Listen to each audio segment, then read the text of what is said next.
Awesome. Well, thank you, worship team. That was great. This is a personal preference, but nothing beats a violin when it comes to worship music or just any type of music in general. Fun fact, there's actually a season of my life where I was so obsessed with the violin, I was like, I'm going to learn how to play this thing. So I looked up a YouTube, this is probably like 3 years ago, maybe 4 years ago, looked up a YouTube video of like how to begin. And the first like couple strokes sounded like something was dying. Well, yeah. It was, and then right, my buddy was like listening to it. Luke Summerlight, you guys know him, and he was just like, just stop. So I put it down and next tried again.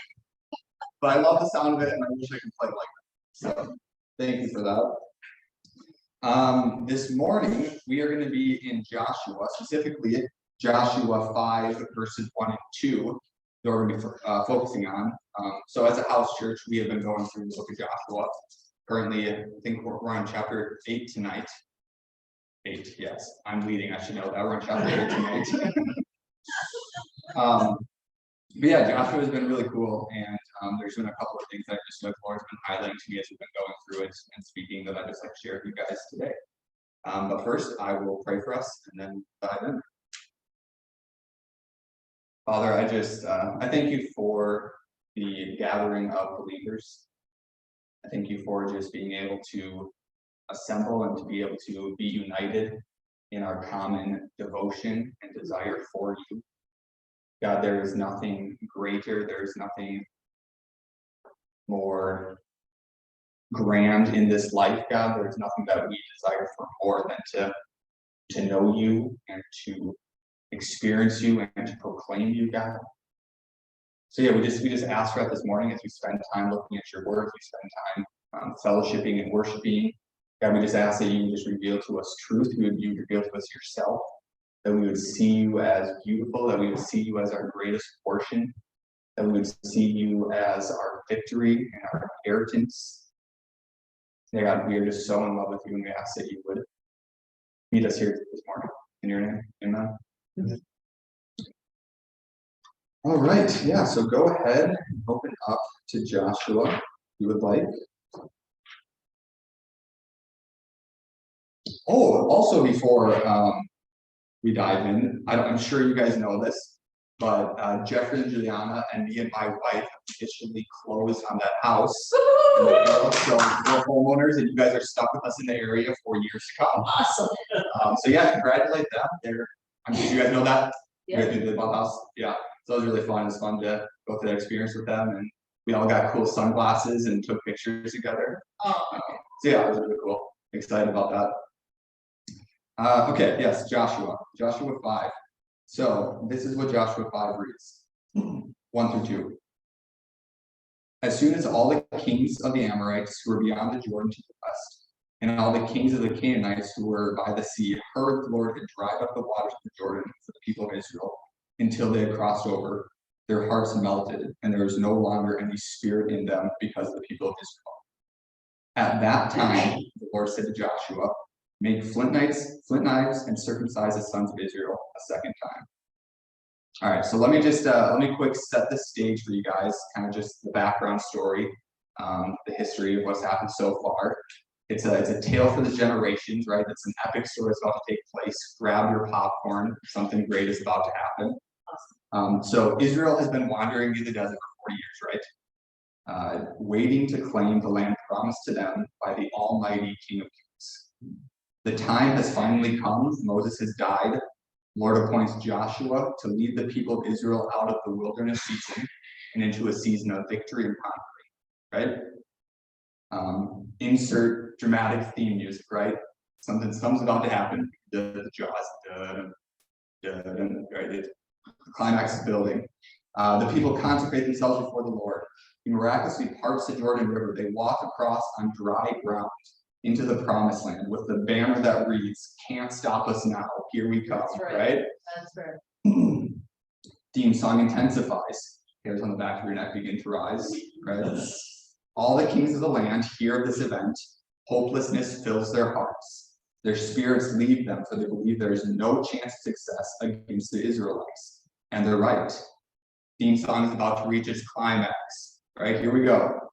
What happens next? The people of Israel, full of wisdom and good sense, seize the opportunity to crush their enemies. They give them no opportunity to gather their hopes and strength. They conquer and win the day. Wrong. Not what happens next.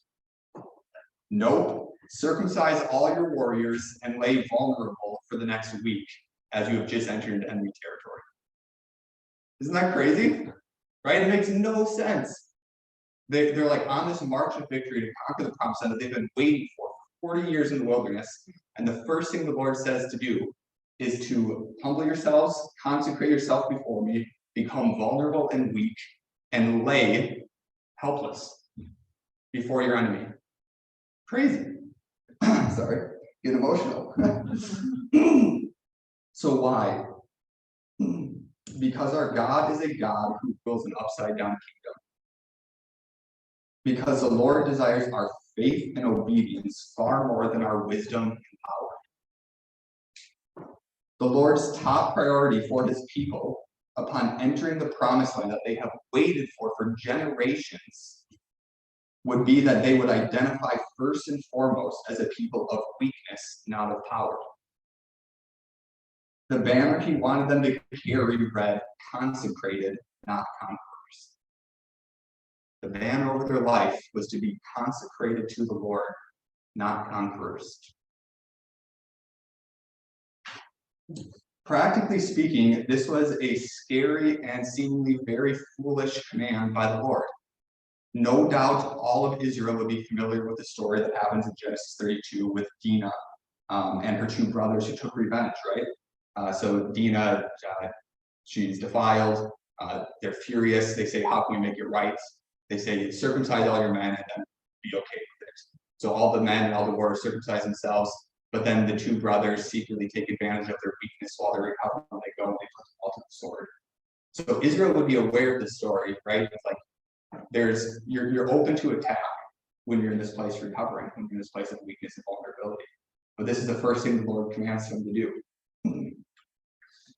The Lord wanted to make it clear from the very beginning that the advancement and security of this new kingdom that he was establishing would not be by the strength of man or human cunning, but by submission and trust.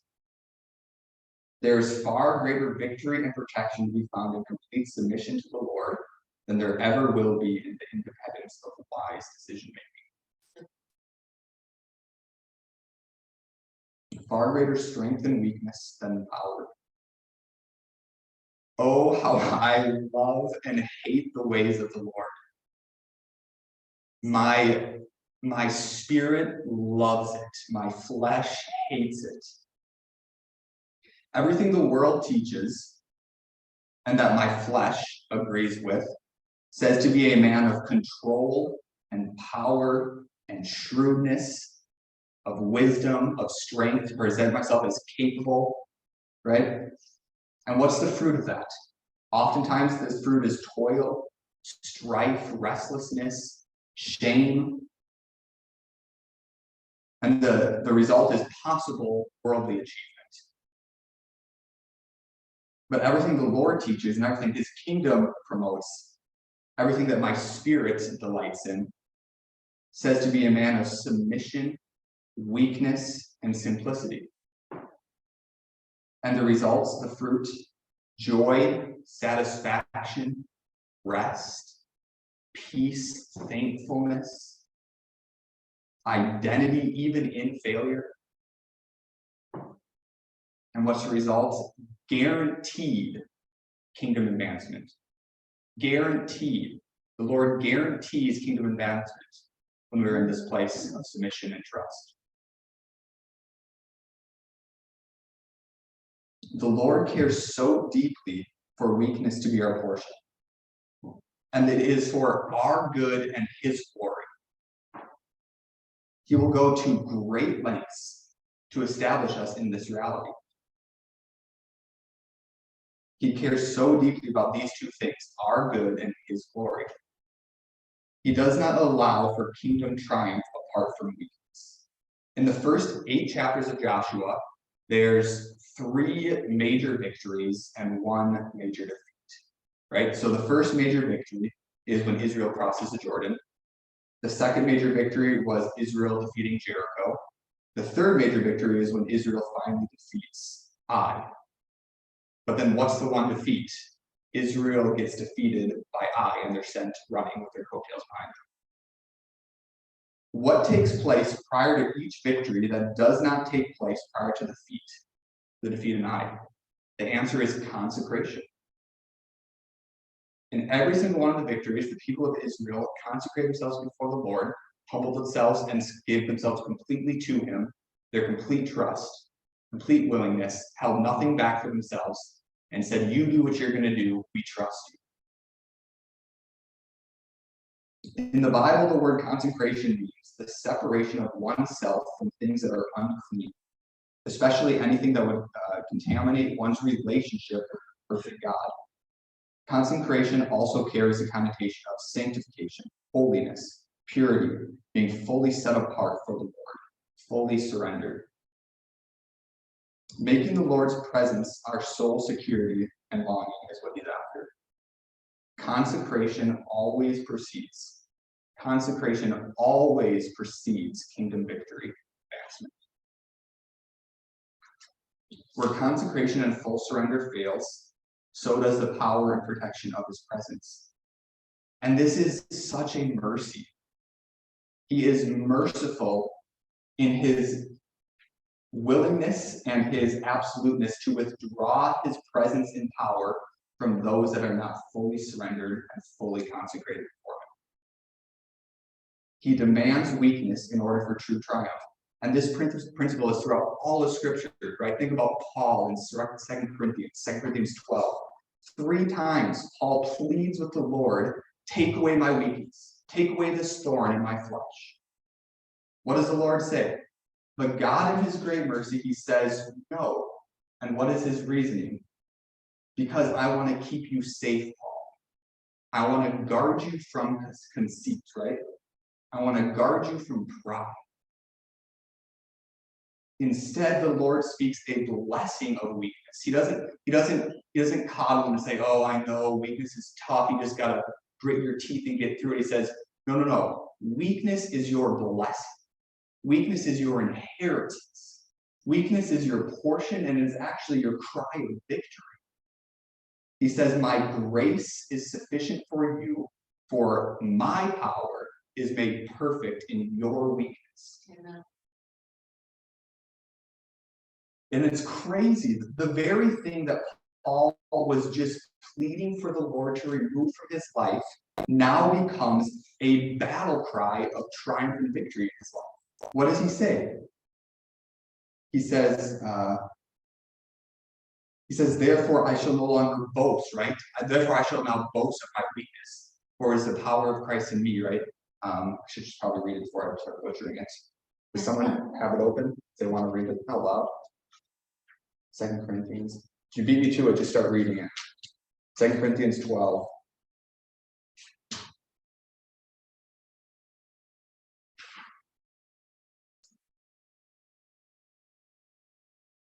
This boasting will do no good, but I must go on. I will reluctantly tell about visions and revelations from the Lord.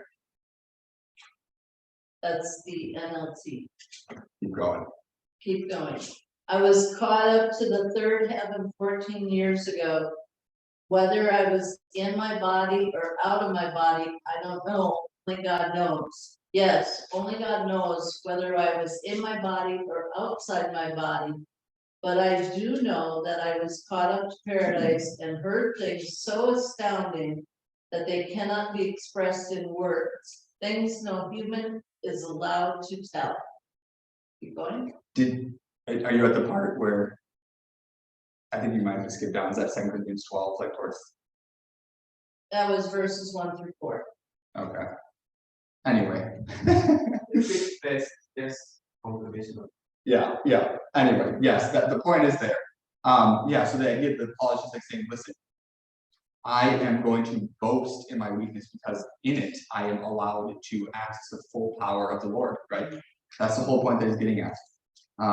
Psalm 91, I love this psalm. He who dwells in the shelter of the Most High will rest in the shadow of the Almighty. I will say to the Lord, He is my refuge and my fortress, my God in whom I trust. The Lord allows no compromise.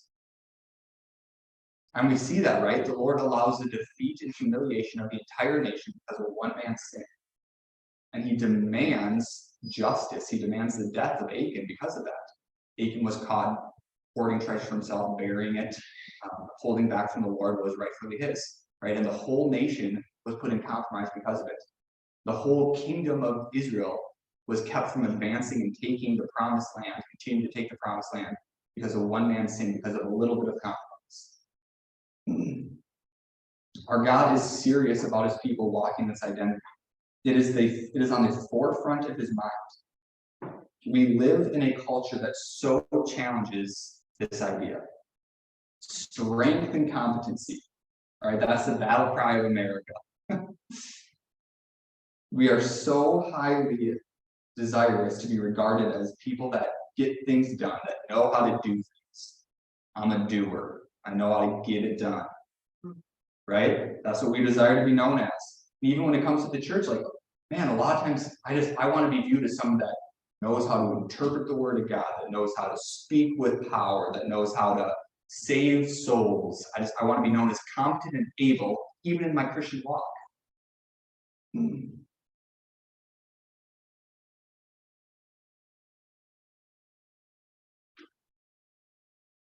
I want to be able to say, I'm a conquering Christ. All authority is mine. I name it, I claim it. Right? Sickness gone. Satan, get out of here. Name it, claim it, baby. That's who I am.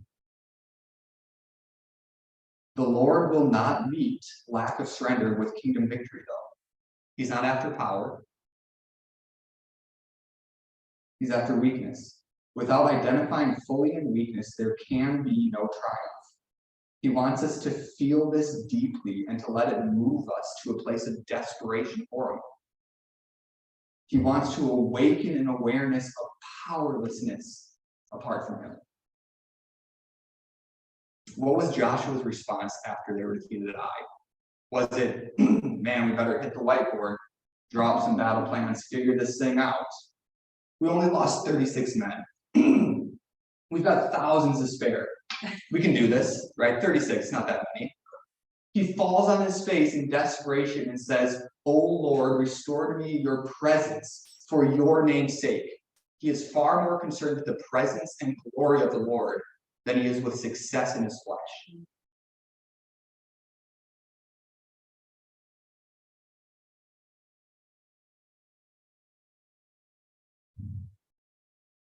The Lord's severity stems from how deeply he cares about his glory and how deeply he cares about his kingdom. The Lord was establishing a new kingdom within the promised land. That's what's happening here, right? The Lord is establishing a new kingdom. He's establishing his kingdom. And his kingdom, this kingdom, was to be built upon the foundation of total consecration, upon weakness, not human strength and power. This is what he was saying to the Israelites. If you want to represent me, if you want to advance my glory, if you want my kingdom to go forward, then weakness must be your portion. All of me, none of you. As soon as weakness goes and your strength and wisdom begins, you will no longer be advancing my kingdom. You may be advancing a kingdom. You may be advancing your kingdom, the world's kingdom, but it's not my kingdom, says the Lord. Church, we can get to a place where weakness becomes a burden and a problem to overcome rather than a glorious gateway into strength, power, and victory. Problem solving becomes our default response. We just keep toiling until we find the solution. We just keep going back to the whiteboard until we find success. Where our cry of desperation was once, "Lord, restore to me your presence," it so often becomes, "Just give me strength to overcome. Just give me strength to get through this." What if instead of seeking strength to overcome, we recognized and pled our weakness before the Lord, and we let his response be to us, I shall not take it from you. Out of love, I shall not remove it, because in it, you are covered by my grace and you are full of power. The Lord wants us to recognize that there is no triumph apart from him, not to find solutions that allow us to get by. Oh, that I would be a man, that we would be a people that just longs for this reality, that longs to be identified in weakness, lowliness, humility, meekness, right? Let our prayer be, give my flesh no success. This is a prayer that I've been praying for a couple of years now. Just asking the Lord, give my flesh no success. When I am operating in this, when I'm operating what I want, I desire, suffering, give me suffering. Let things be unwell in here. Let my spirit churn within me. No success to my flesh. The bummer is that he's been faithful to answer that. Yeah. So many of you guys know I run a landscape business. I run it with my brother-in-law, Josh. And man, that has also been a blessing and a curse. It is a blessing when I'm walking in the Spirit and trusting the Lord, and it is a curse when I am toiling in the strength of Caleb. When we first were trying to get the business up and running, there was a lot of great wisdom and advice given to us on how to grow your business, right? This is what you gotta do, steps 1 through 10 if you want to have a successful business. Let's begin. So we started and nothing was happening. And man, was it stressful. I was like, oh my gosh, like I have to support myself, my wife, Sarah, Josh, my brothers, like, and we have no business lined up. And we were just kind of freaking out, trying to figure it out. And it was just one night, it was on a Sunday actually, or Saturday night going into Sunday. I just felt the Lord say to me, just start showing up and watch me work. And I just told Josh that. I was like, Lord, Josh, we don't have any business lined up. I don't even know where to begin. But I feel like the Lord is just saying, just start showing up and watch me work. And Josh was like, that's crazy. I felt like the Lord said the same thing to me. So for a good month or two, we just started showing up at his house, sitting at the table from 9 a.m. to, it was like 6 hours a day, 9 a.m. to 3, 9 a.m. to 2, whatever that is. And we would, for the first couple of days, we just like sat at our computers and like, we're like, what are we doing here? Like we have nothing to do. Why are we sitting here? And we just felt the Lord saying, just start showing up and I'm going to work. And it was crazy. Like we were just like, all right, like, we'll just try to find stuff to do. And we were just doing stuff that was not recommended to start a business. But then all of a sudden, like the Lord just kind of slowly started bringing these jobs. And he was just like showing us, he's like, listen, like, if you want this business to be a business that glorifies me and advances my kingdom, then I want you to rely upon my strength, not the practices of the business world, not business 101. Just start showing up in your weakness and just let me work. And so often he challenged me in that. There will be seasons throughout the years where I find myself just toiling. Oh, I just got to get this done. I just got to find more work, just got to make more money. And just the result is just my spirit is just, I feel stressful and anxious and angry and jealous and all these things that are just not of him. And I just says, just chill, dude. Right? Just release control. That's how simple it is. Just release control, let me work. There is victory and there is rest in weakness. All the pressure is off our shoulders. Our portion is simply to rest in him and watch his kingdom advance as he works through our weakness. Yeah, so my prayer for you guys this morning is that you would let weakness be your portion. That you would let weakness become something that not only you accept, but that you boast in. That you stand before the world and you say, I'm weak. I got nothing. And through that place, you will find victory. Right? What does Paul say? What does the Lord say? What does Paul say? For when you are weak, then you are strong. Therefore I will boast all the more gladly in my weakness, so that the power of Christ may dwell upon me. Yeah, that's all I got for you guys this morning. Good. Good word. I'll close in prayer and you guys will do whatever comes next. Worship probably. Yeah. Awesome. Lord, thank you for this morning. We delight in your presence. We long for your presence far more than worldly riches and success. God, we delight and desire you. We ask that that would be our portion, God, that weakness would be our portion, God, that we would just be so okay and excited to rest in weakness in order that you may work through us and that your kingdom may advance. Total consecration, total surrender, God, that's what we ask for from you. God, give us the grace to be willing to ask for your discipline and correction. We start to stray from a place of surrender and weakness. God, we desire you. We desire you, God. We desire your kingdom. You are all we want. It is you or bust. You or nothing else.